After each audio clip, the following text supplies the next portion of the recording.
Broken glass, the smell of dirt, and the taste of blood on my tongue. I hear crickets chirping, and my head won't stop pulsing. I struggle to lift myself from the dirt. I manage to sit up on my butt, wiping the blood and dirt and grass off my face. I look up to see my reflection in the side of a metallic blue panel.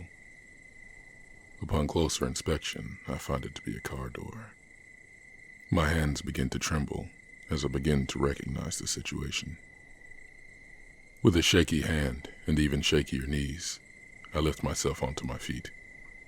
I feel hot blood surge into my skull and a slight twinge of pain go up the back of my neck. My vision felt like looking through Vaseline-covered windows. A trickle of hot fluid dripped down my left eye. I moved my hand to the top of my head, and instant pain shot across my skull and reverberated throughout my whole frame. Fuck! I recoiled, yanking my blood-covered hand away from my wound. That's not good. I took in a deep, painful breath, and my vision began to clear. As I looked over my surroundings, walking up an embankment onto wet asphalt, I looked down both ends of the road. Just a mile marker and a luminous yellow sign that says, "Bridge may ice in winter." Other than that, no signs of life. My phone. I reached my shaky, scratched hand into my pocket to grab my cell phone. I felt my heart flutter a bit when I saw the light from the screen and immediately sank into a pit of despair when I felt all the cracks. The screen was totally shattered. I couldn't even tell what I was pressing. Just a cracked white screen with green and purple lashings all around. God fucking damn it, I said aloud. I leaned against the trunk of the car and let my mind simmer down to think of a plan. Wearily, I looked over to the car. The front end of the blue sedan was so deep in the ditch I couldn't even see the headlights, just mud and oil. The windshield had a large hole on the passenger side, and the rest was shattered and covered in dirt and what looked like mud. It smelled terrible. I unsuccessfully attempted to start the car after finding the keys in the ignition. On the first try, and then on the second. Dead. Great. I dangled my foot out the door, grazing the dirt below. Head in my hands, coaxing my lungs to breathe normally. I looked to the other side of the moist ditch and saw a grassy field being bathed dimly in the light of the moon. It was really quite breathtaking when I sat and let my mind drift. The mesmerizing sounds of wildlife were slowly lulling me into a trance, when suddenly, everything went silent. The only thing I heard were residual crickets in my own breathing. I stood up, scanning the slowly darkening landscape. I felt the hairs on the back of my neck start to rise. The goosebumps drifted slowly down my arms. My instincts are screaming at me to run and hide. I limped back over to the car and pried open the driver's side back door and laid on the back seat. The leather cushion pushed into my right cheek, searing hot pain from an unnoticed yet sizable cut. I winced in pain and sat up to close the door. As I did, the car alarm started to blare. I panicked, looking for the keys to silence the alarm. I found them. I hit the bottom button on the gadget and the car was silenced. On the wind, I heard the tail end of something screaming not too far away. An eerie pitched sound that reminded me of metal scraping together in a factory. Only it sounded organic. I heard a tinkling, cracking sound to my left. My heart sank as I looked up and noticed the shattered lattice that was once a solid window. Fuck. I heard that shrill cry again. Closer this time. Much closer. It was coming from the direction of the field I had seen earlier. I heard sticks breaking and grass shifting, getting closer and closer. The thumping of flesh on dirt shuffling towards my location. Something moving quickly in my direction. Thump thump, thump thump, thump thump. My heart was beating out of my chest. I looked up and through the rear window and saw a herd of deer running across the field, headed towards me. I felt their bodies brush past the car, rocking it slightly back and forth. The last few thumps went past, and then all was quiet again. I sat back and rested my heart for a bit. I laid on my back for what felt like hours waiting for another sound. Just when I was getting ready to lean up and peek through the window, I heard that shrill cry again, like a gurgling, high-pitched squeal. And then suddenly, it stopped, snuffed out. My back graced me with a shock of pain as I attempted to climb back up over the rear window to take a look. I used my dirty sleeve to wipe off the fog of the window. The serene moonlit field I had seen before had become a dark void. I could barely see the road, let alone the grass. But as my eyes adjusted to the darkness, I noticed the outline of a large figure in the dark meadow. I watched with curiosity as the figure wiggled in the darkness. As it moved, I heard a strange rattling sound on the wind, like rapid clicking. I stared at the wriggling creature in the darkness, then it stopped. So did the clicking. It raised up one end of its body, and that's when I noticed how tall it was. This thing was at least 8 feet tall. Even shrouded in darkness, it was an intimidating visage. It let out a garbled shriek similar to the one earlier. It was kind of a sad sound, really. I shifted my body up to get a closer look, and I felt a sharp pain go through my knee, and it gave out, and I fell onto the back seat, my left shin holding up my body on the center console.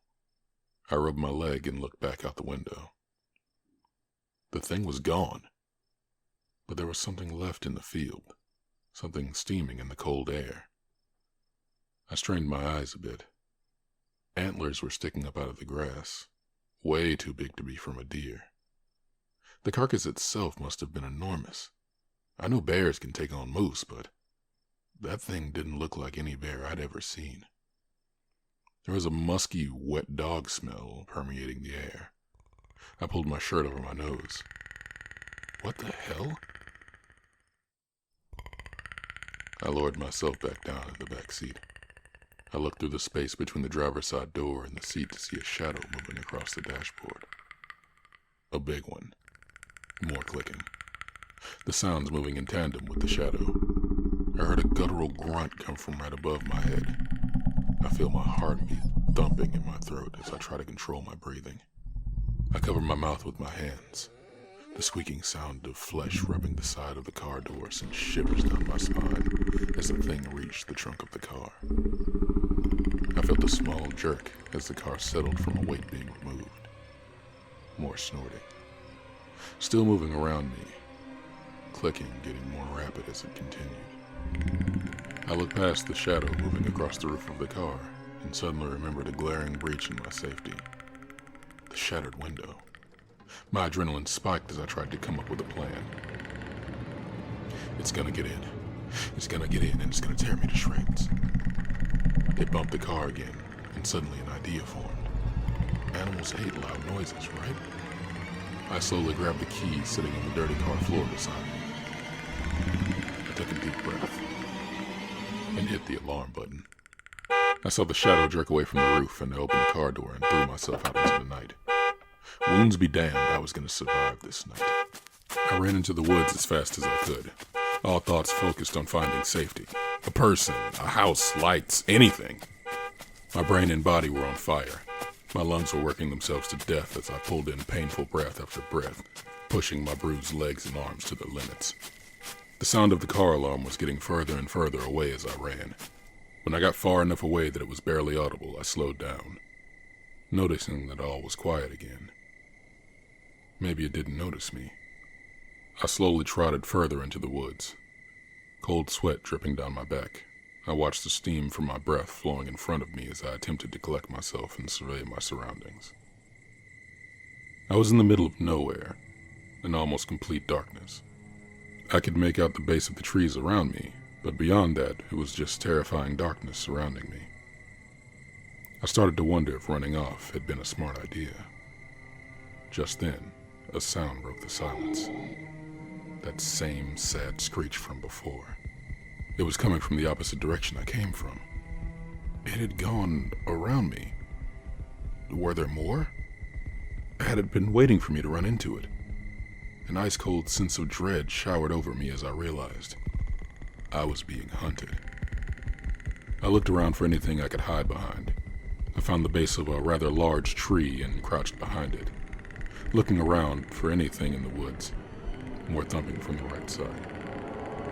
Thump-thump from behind me. Click, click, click from the left of me. The clicking got closer and faster. It was coming from every direction now. Louder and louder it closed in. There was nowhere to run. It had me. I spotted a broken tree branch a couple of feet away from the tree I now found myself gripping onto for dear life. I took a deep breath. Focus and survive. Focus and survive. Focus and survive. I dove for the lonely, dirty branch. I felt the dirt beneath my shaking fingers as I gripped the wood. My final stand. I felt rage and fear become one in an explosion inside my brain, and I let out a roar of defiance at the rising cacophony engulfing the forest around me. And soon, all I heard was my own scream. The silence returned. I kept my guard up. The silence was extremely unsettling. I felt the shifting of air on the back of my neck.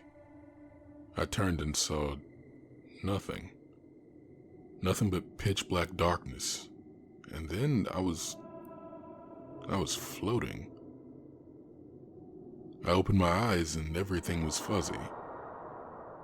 I looked forward and saw a person, or the outline of one, in the all-encompassing dark. I tried to yell for help, but nothing came out. I felt my feet hit the ground, but my legs gave out, and I resorted to crawling towards the blurry being. It took more and more of my strength to keep crawling towards them, like crawling through a mud pit. I tried to yell again, vision clearing a bit.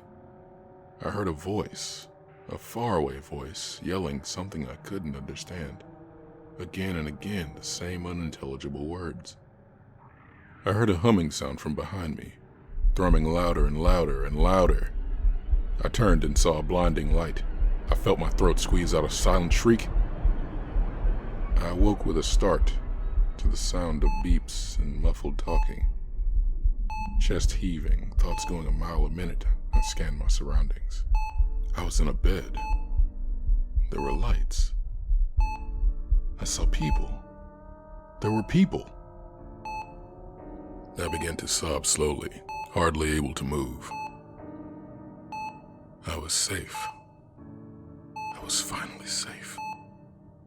I heard a deep voice yell for a nurse.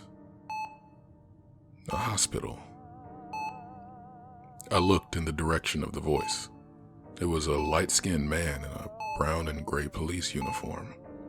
He had long, greasy black hair pulled back into a ponytail and was pretty stocky. He trotted over to me and told me everything was all right. "Just breathe, son. Breathe. You're okay. You're safe." The nurse walked in and checked my pulse.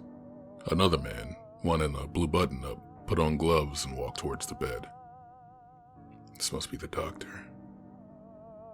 "Do you feel any pain?" the doctor asked. "Any discomfort?"